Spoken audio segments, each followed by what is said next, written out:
Alright guys, I'm back here just really quick to talk about Heir to the Empire. Just the first part in this trilogy because I just got done my reread. Actually, I listened to the audiobook and I just wanted to give a quick review and can compare it to some stuff in the Disney canon. But right off the bat, I want to say the production value for these audiobooks are just so well done. Probably the best stuff Disney have produced for Star Wars since they purchased it. And these characters, this story, the plot, the pacing, I'm not going to try and spoil too much just in case you guys haven't read it, but it's all handled so brilliantly, especially compared to Disney. Luke, Han and Leia are all great. They have some great interactions. They all have their own sort of plot lines and they're all written so smart. That's something I really appreciated, that they are smart people. It really highlights Luke's ingenuity, his bravery, his ability to adapt to different situations, and there's still a lot of tension in his story, all of their stories, despite knowing that they're not going to die. I really love how it's set just 5 years after Return of the Jedi. We get a great understanding of how difficult it is to set up this new government. The rebellion are becoming the new republic, and it's not easy. There's some political intrigue, there's some infighting, and they also have to deal with the remnants of the Empire who do control certain parts of the galaxy still and are currently reforming under Thrawn.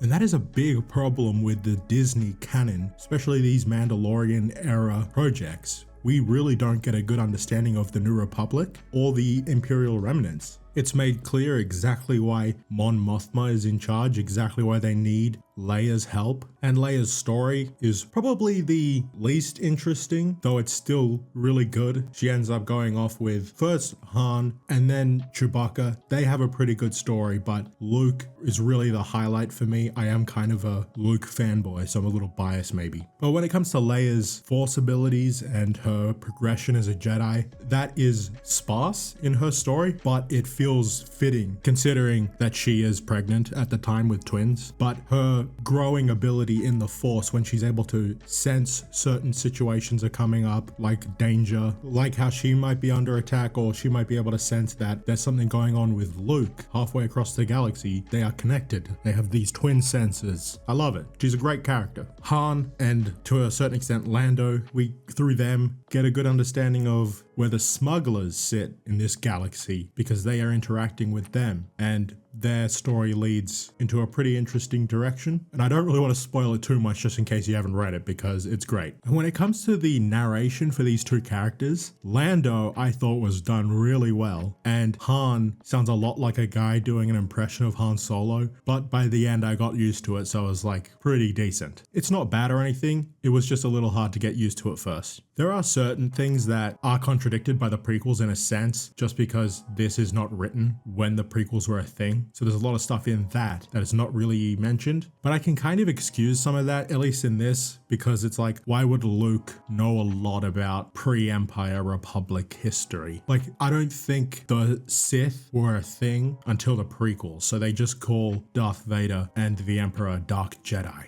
It's not really a big deal, it's just a little thing I noticed. And then some other stuff, like when they mentioned the Clone Wars, there wasn't anything in this book that made me think, well, that doesn't line up with what we know about the prequels. It's just like, what was Timothy Zahn thinking about, or what he was imagining in his mind the Clone Wars was like? And I would be interested to see if he maybe consulted George on that, or he just put as much thought George did when he mentioned it in A New Hope. So it's just like a thing that happened in history, and then we're just gonna move on. But the way certain characters are introduced, it makes me think they had this idea of what the Clone Wars might have been before George made the prequels, if that makes sense. And I only think that just in regard to a certain character that is introduced, and some history that is added to Dagobah, which I must have remembered because when I heard some stuff about Yoda on Dagobah, I had remembered that specific detail, like why he chose to go there, or at least Luke's speculation as to why he went there. And when it comes to Luke's Force abilities, it is just a continuation of what we see in the original trilogy, so nothing too flashy. He does throw his lightsaber once, and that's probably the most spectacular thing he does with it. He is put in a situation for most of the story where he can't use his lightsaber, he can't use the Force, so he has to rely on just his skills, his wit, his ingenuity, and it's great. He's so cool. He's funny, like unintentionally, I think. He's not trying to be funny, it's just like his attitude and the way he talks. I love it. He's so well characterized in this. Way better than The Last Jedi, let me tell you. And now onto some new characters that are introduced. First we have Talon Card, who runs the smuggling organization that has some dealings with the New Republic through Han Solo and the Imperial remnants, and watching him deal with these two factions is a lot of fun. He's another smart character, and despite not necessarily being a protagonist or even one of the good guys, I was kind of rooting for him a bit. I did want him to make it out of the story. I was invested in his character, and part of that is because Mara Jade is introduced alongside him because she works under him as his second in command, and she's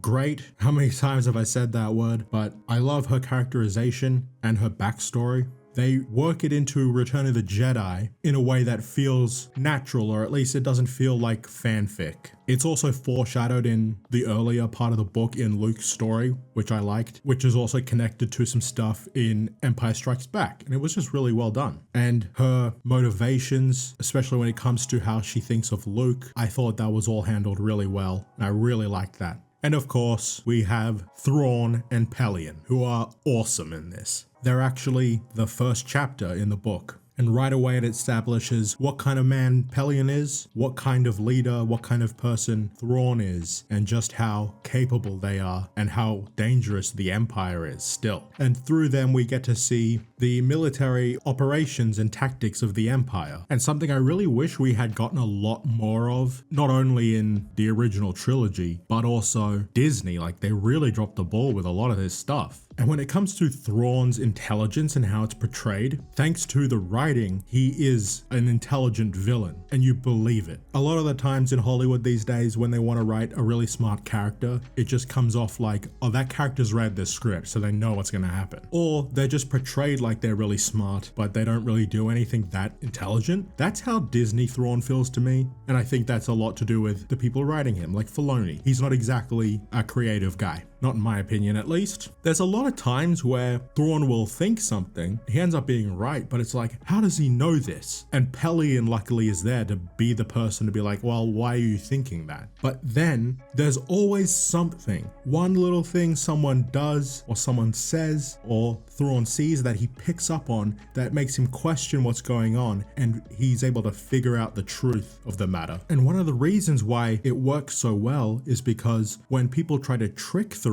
they come up with some pretty smart plans, but there's always one little thing that he latches onto that makes him able to sort of figure out what their plan even is. And on top of that, he's also really intimidating. I love the way he commands his men, how he's compared to Vader. They are not the same. Pelion often reflects on the fact that, like, I wonder what would have happened if Thrawn was leading the battle at Endor and not Vader. And that's not to discount Vader, it's just Thrawn is just such a good military leader. And rereading this, it really highlights how Disney Star Wars is really just like the discount version of everything we like. The way the Imperials and the New Republic are portrayed in Disney, they've really done a terrible job establishing those two factions. They've done a terrible job expanding or setting up the state of the galaxy as Thrawn is coming back into the story. And something that is really holding them back is the fact that this new Mando movie and this Heir of the Empire ripoff movie that Dave Filoni's making, it's set way too far after Return of the Jedi. And the way the New Republic is portrayed, it feels like, well, they've already just established this new government. And the way the Imperials are portrayed, it's like, do they even control any star systems? Are they just a couple of star destroyers? Like, what is the force? What is the level of military might for these Imperial remnants? We have no clue.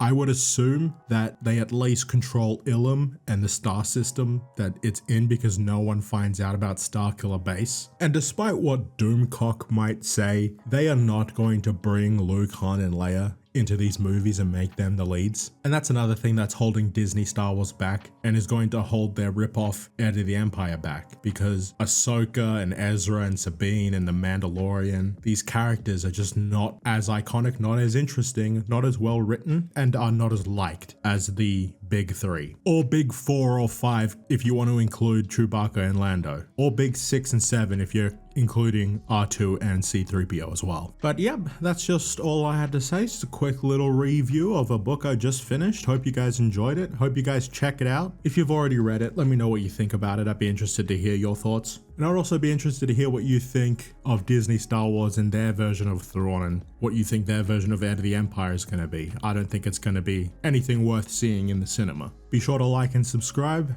I'm Narrow Dark. Thanks for watching.